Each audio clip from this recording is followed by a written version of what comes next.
Okay, so we are going to get started on section 6.1, which is composite functions. So we're moving into this new chapter. In this chapter, we're talking about multiple functions and eventually getting into inverses of functions. So let's first start by defining what is a composite function first. Well, a composite function usually has two different functions, f and another one may be called g, but they could be any letters. The composite function, which is denoted by f of g, okay, this little open circle is usually read with the word of, f of g or f composed with g. It's defined by f of g meaning f of the function g. So in other words, what that means is you're taking the function g, whatever that is, and you're plugging it into f. It's like taking those old Russian dolls. You put a function inside of a function inside of another function. That's exactly what this is doing. So we have to solve a function first and then put it into another function to find the final answer, kind of like a complex problem. So the function f of g is the set of all numbers x in the domain of g for which g is in the domain of f. So here's what that means. If I have the original function g, let's call this function g right here. The x, which represents the domain, is going to go into what we call the range of g, right? Because the range of g is the y coordinate. So now what we're going to do is we're going to look at how we can take that now, which then becomes the domain of the next function, and then that then gets thrown into the range of the next function. So again, the domain of the original g, we find the range of g, and then we put that whole term into the function f. So now we take that, we put it into f. Well, that's going to be the domain of f, and it's going to continue on to the range of f. So it just keeps going on. The range of the first then becomes the domain of the next. And it's kind of like those paper handcuffs that just keep getting linked together one after another. So let's look at an example, okay? Let's say I have a function, 5x minus 1, and another function, 3x squared.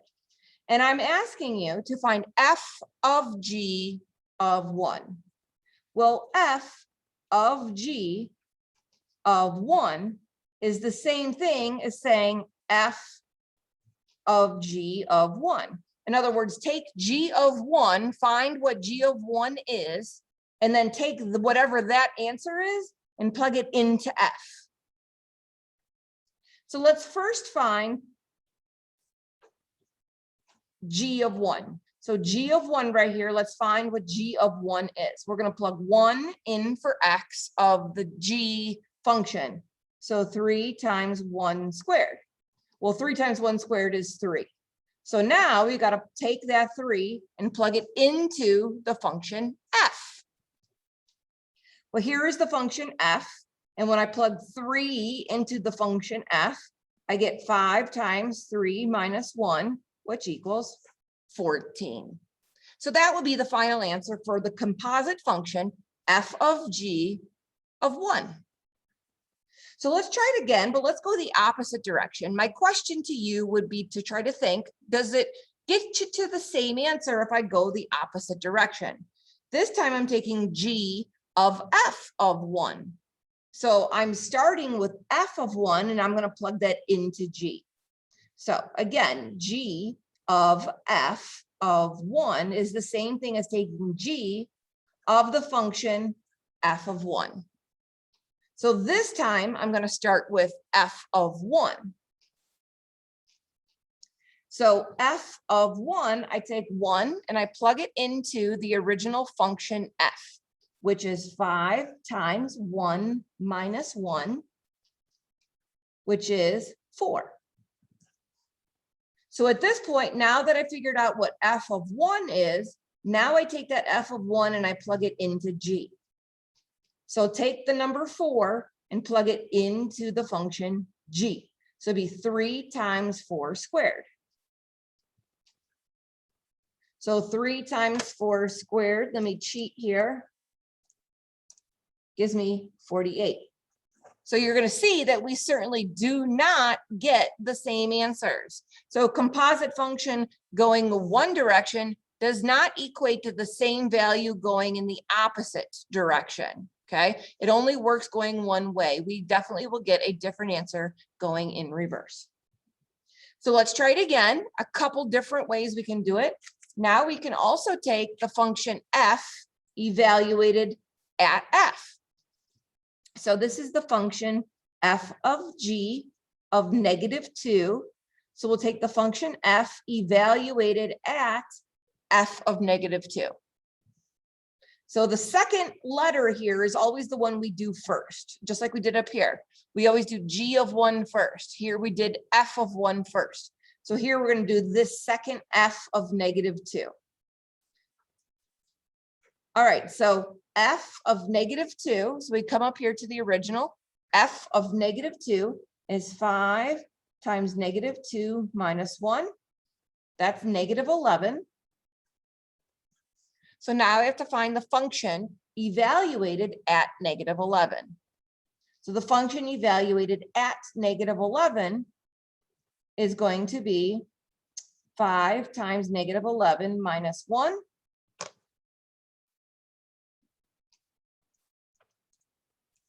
And we get -56 for an answer there.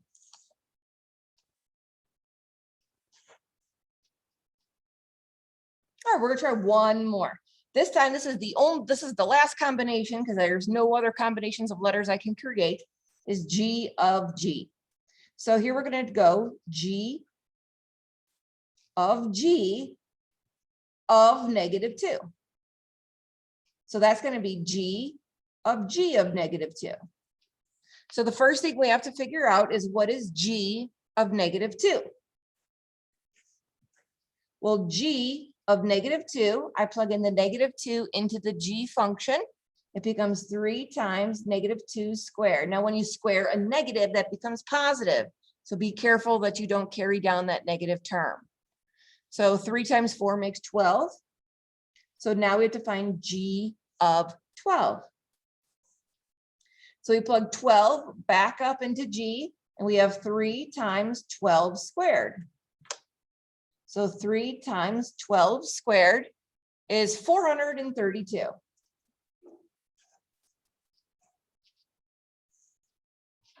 Okay, so that was just a quick overview of composite functions.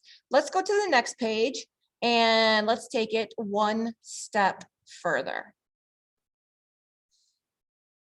Okay, on the next page, we're going to do finding a composite function and also talking about its domain, okay? So let's suppose I have, again, two functions, f and g. They're different functions that we had on the previous page. Let's find the following composite functions, but let's also list their domains now, okay? So first, let's find f of g. So f of g, notice they don't tell us a number to plug into either f or g. It's just f of g. So it means we're finding f of g of just some random variable x, because it, again, doesn't tell us a number to plug in. So we're going to take this function g right here, and we're going to take this function g, and everywhere you see an x, we're going to plug that whole function g into for each of those letters x. So this becomes f of 3x plus 1. So we're going to plug that 3x plus 1 in both of these locations of the function f.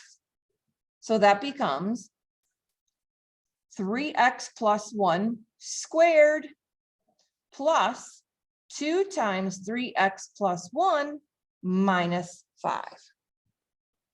Now, of course, we can simplify this. Let's go ahead and simplify this. Let's get rid of all of those parentheses. So I'm going to FOIL out 3x plus 1 times 3x plus 1. I'm going to FOIL out 2. So that becomes 6x plus 2 minus 5. So if I FOIL this out, we get 9x squared plus 3x plus 3x plus 1 plus 6x minus 3. And then we put together all of the like terms. So we get 9x squared plus 12x minus 2. Okay, so that is what the total composite function f of g would be right there. Now, I haven't really discussed what the domain is yet. It says find the following composite functions and their domains. So there's a couple different domains I want you to consider. The domain of f, the domain of g, and the domain of the composite function. Well, let's first look, I kind of ran out of room, so let's go first up to the top. Let's talk about the domain of f. Well, the domain of f can be any real number. The only thing we're looking for are restrictions. There are no denominators, and there are no negatives underneath the square root symbol. So f domain can be all real numbers. G can also be all real numbers. There are no exclusions from my domain in G as well. Now, f of G also is all real numbers. That generally will be true. If f and g both have all real numbers for the domain, then any composite function of the two of them will also be all real numbers. On the next example, when we get down here, you'll see an example of when that is not true.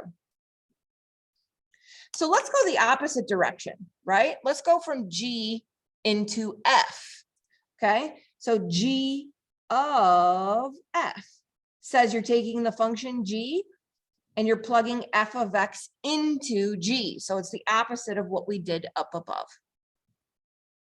So we're finding G of the function f, which is x squared plus 2x minus 5. So we're going to take all of that and we're plugging it into G right here. So this is going to become 3 times all of this plus 1.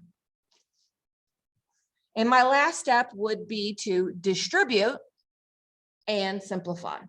So let's go ahead and distribute that 3. So this becomes 3x squared plus 6x minus 15 plus 1, which if I combine those constants at the end of that statement becomes 3x squared plus 6x minus 14. So G of f becomes 3x squared plus 6x minus 14. And the domain of G of f, again, is all real numbers. There are no exclusions from that one as well. Now, if you're starting to look down at the rest of my paper, you're going to notice that these down here are going to start to have some exclusions from the domain, because you can see we do have a denominator there. So let's see how that is going to affect our composite functions. Okay, so we've got two functions, f and g, and we're going to do the same thing, f of g and g of f, but we're going to have some differences in our domain this time. Let's start by labeling my domain first, okay? The domain of f, okay? F, you can see, is 1 divided by x plus 3.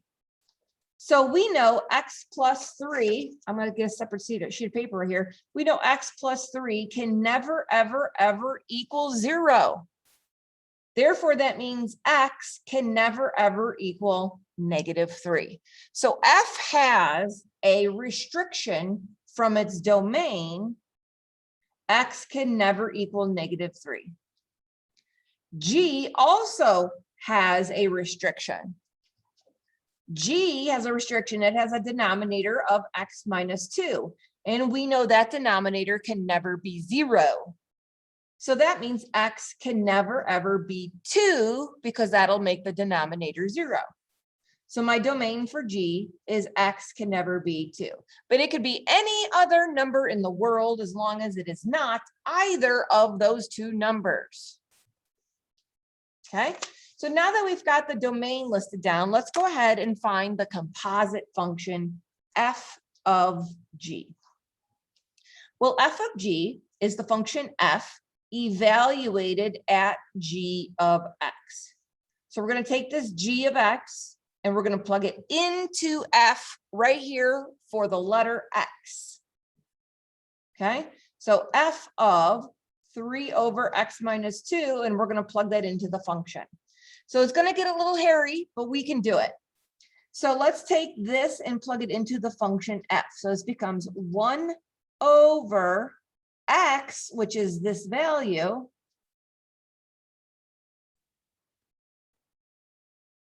plus 3. So this is the composite function.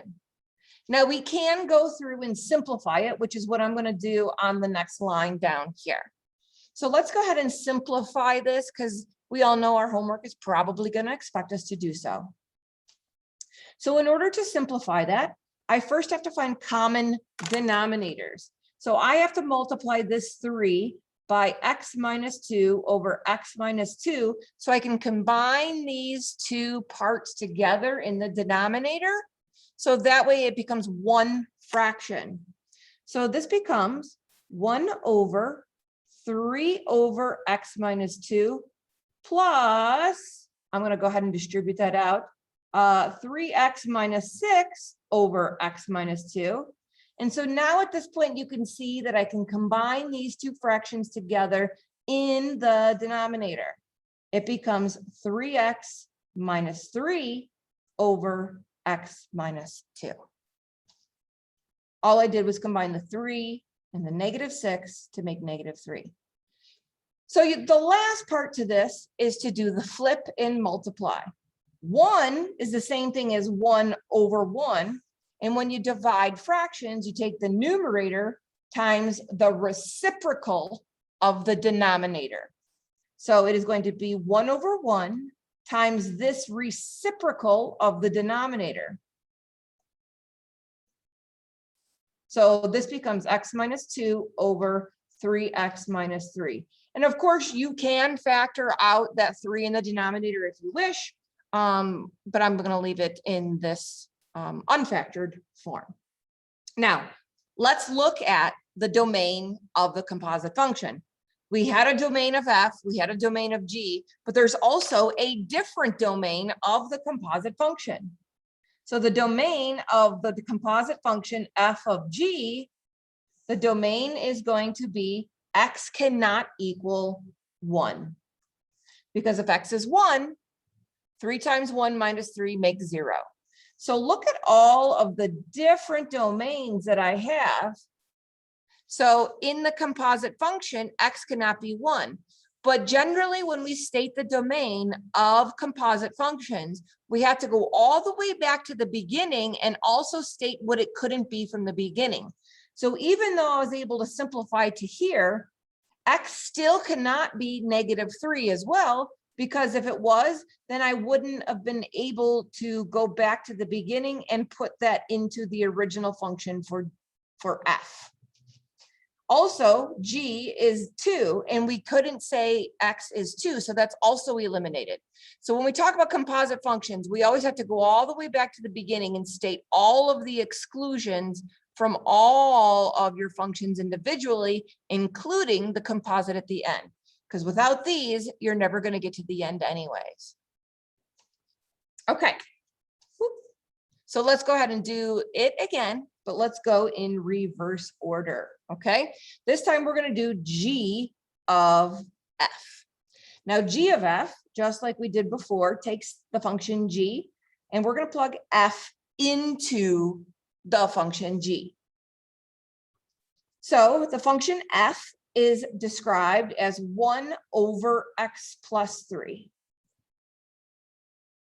So we're going to take that value and plug it into g for the letter x. So this becomes, if we write out the function g, which is 3 over x minus 2, but in this case, x is going to be 1 over x plus 3. This is the function that we'll get for the composite. Now, just like we did up here, we're going to have to simplify that. So we're going to have to multiply this 3 by a fraction so that I can add it to this other fraction on this side. So I'm going to multiply this 2 by x plus 3 over x plus 3. So that way they have common denominators. And I'll continue that on the next line and continue with what we did for the last problem. So let's see what we end up with. We have 3 in the numerator, 1 over x plus 3, minus, I'm going to go ahead and distribute that -2. So it becomes minus 2x plus 6. I'll leave the minus sign on the outside for now. I'll just distribute the +2 for now. So now I can add all of this together underneath one fraction. That's the goal. So let's see, we have 1 minus 2x minus 6. So this becomes -2x. Now don't forget, this is a 1 minus 6, which is a -5.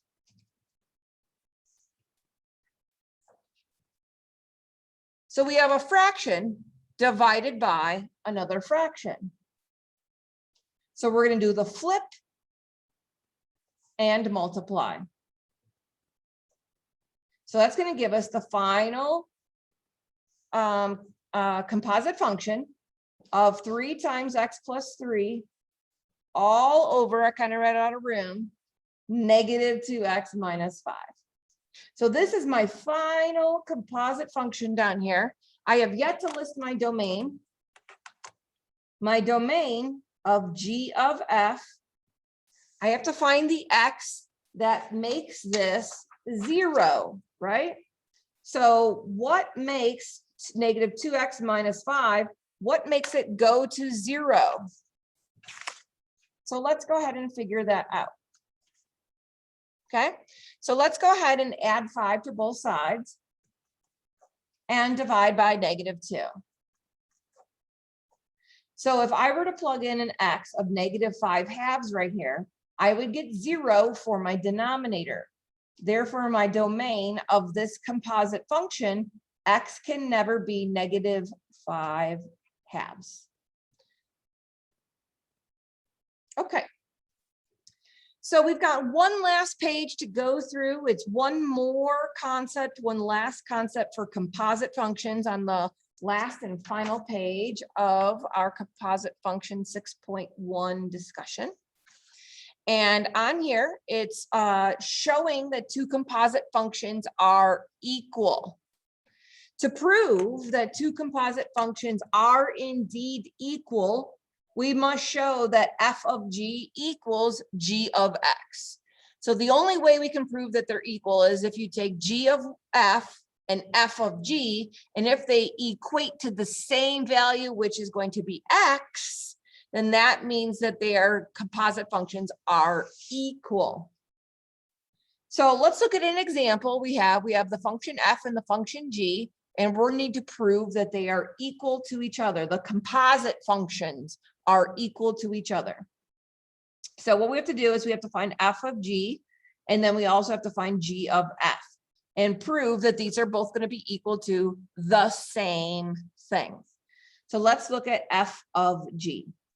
F of g means we have to take f of g, which is x plus 5 over 2.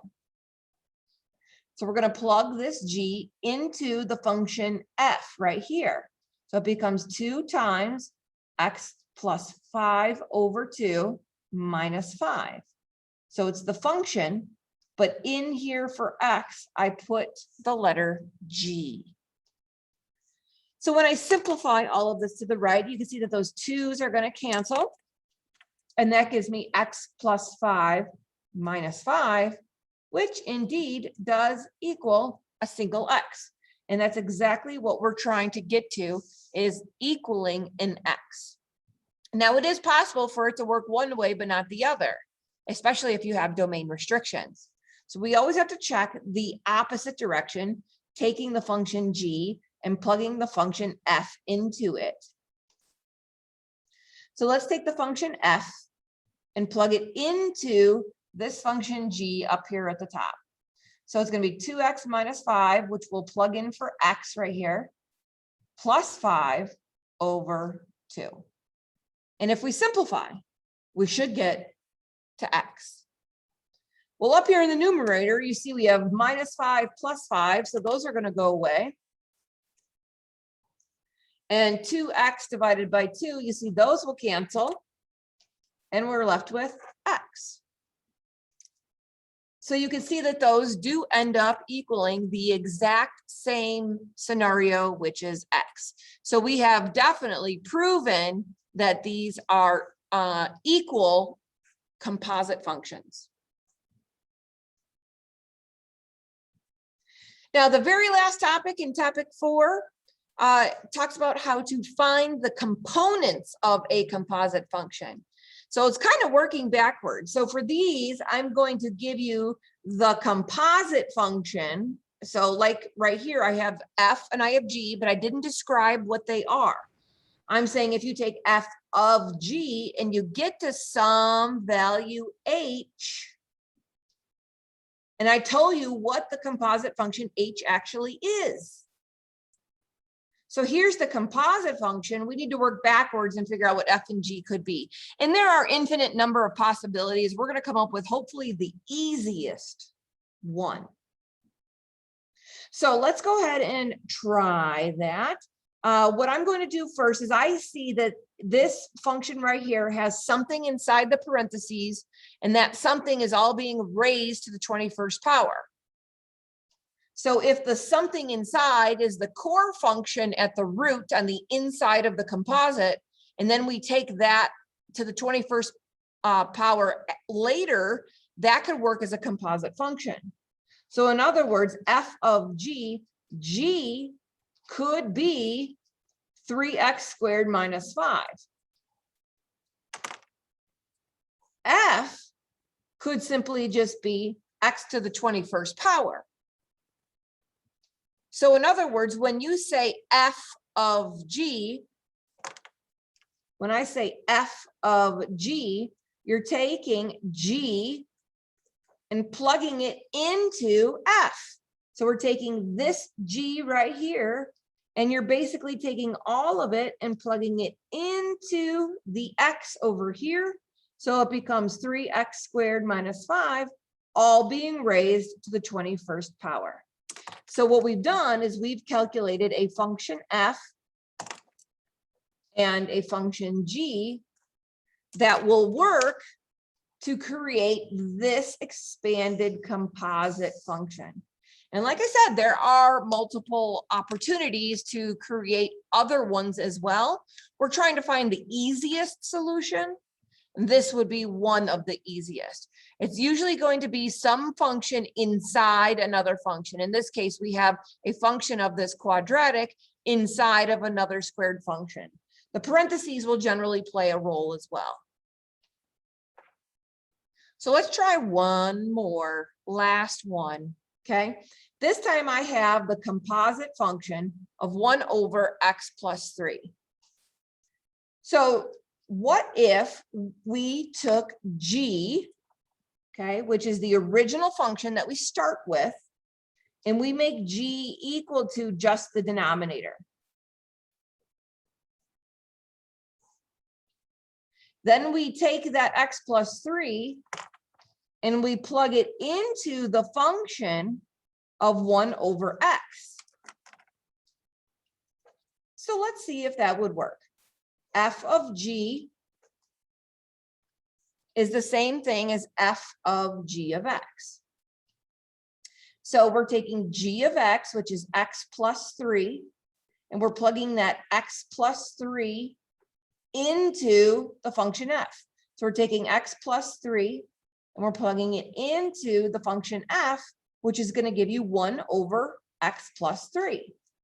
So I think those two functions also do work.